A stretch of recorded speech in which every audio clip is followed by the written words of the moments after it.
मामा ने किया नाबालिग भांजी से रेप। भांजी से करीब 1.5 साल से लगातार जबरन संबंध बना रहा था। हवसी मामा नाबालिग की मां ने अपने भाई और बेटे के आपत्तिजनक स्थिति में देखा तो खुली हवसी मामा की करतूत। पीड़ित परिवार को पुलिस पर एफआईआर दर्ज नहीं करने का आरोप। 4 जनवरी का मामला पुलिस ने अब तक दर्ज नहीं किया। दिल्ली निवासी आरोपी मामा पर रिपोर्ट। पीड़िता के पिता ने मुख्यमंत्री एवं एसपी के लगाई न्याय की गुहार। बुलंदशहर के थाना पहासू क्षेत्र गांव का है मामला।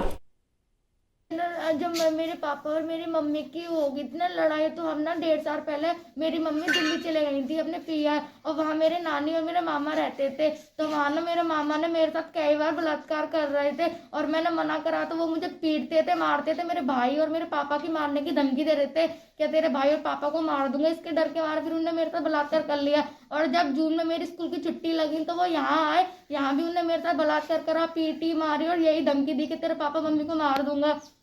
और 1 तारीख को मेरे बहन का बर्थडे था, तो जब आए हमने मना भी करा नहीं कि मत आना, फिर भी जबरदस्ती आए। फिर भी उनने 2-3 तारीख से मेरे बलात्कार करा। फिर 4 तारीख को रोज कमरे में से खींच के लाते थे इस वाले कमरे में। तो मेरी मम्मी ने देख लिया, और फिर मेरी मम्मी ने उनसे पूछा ताची करे, तो मेरी मम्मी को मारने लग गए, और फिर वो भाग गए यहाँ से। इंस्पेक्टर ने, एक आदमी खड़ा था, इंस्पेक्टर ने बोला था उनको भगा के फिर पापा को धीरे से बुलाया और बोला कि थोड़े पैसे लगेंगे। पापा ने बोल दिया कि गाड़ी घोड़ा के लिए पैसे लगेंगे तो फिर मैं दे दूंगा। तो फिर बोले थोड़े अलग से लगेंगे। पापा ने फिर कुछ नहीं बोला, ना हमारी एप्लीकेशन देखी, ना मम्मी से कुछ पूछा, ना मेरे से कुछ पूछा, और चिल्ला कर पढ़ रहे थे। आदमी ने मेरे साथ बहुत गलत काम करा, मेरी सारी जिंदगी बर्बाद कर दी। तो उसको फांसी सजा मिलनी चाहिए, बहुत बुरी सजा मिलनी चाहिए उसको।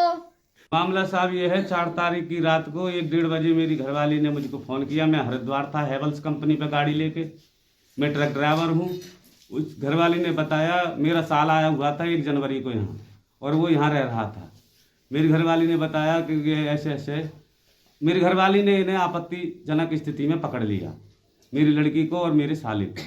मेरी घरवाली ने 1-1:30 बजे मुझे फ़ोन किया कि आप जो जल्दी आओ, स्थिति ऐसी है। मैंने कहा ठीक है भाई, मैं अब गाड़ी को सुबह पार्किंग में लगा के आ जाऊंगा। रात को ही वो भाग गया घर से।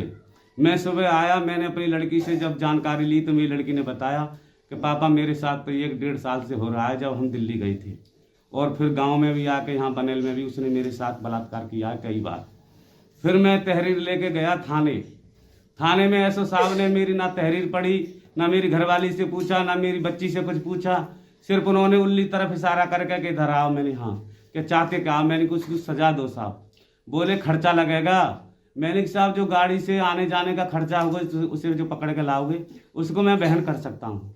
बोले अलग से भी खर्चा लगेगा। फिर साहब मैं मजबूरी में सीओ शिकारपुर गया। मुझे दिख गई ये आदमी रिश्वतखोर है, ये मेरा काम नहीं करेगा, मुझे न्याय नहीं मिलेगा। मैं शिकारपुर गया, वहाँ मैंने सीओ साहब को अपनी एप्लीकेशन दी।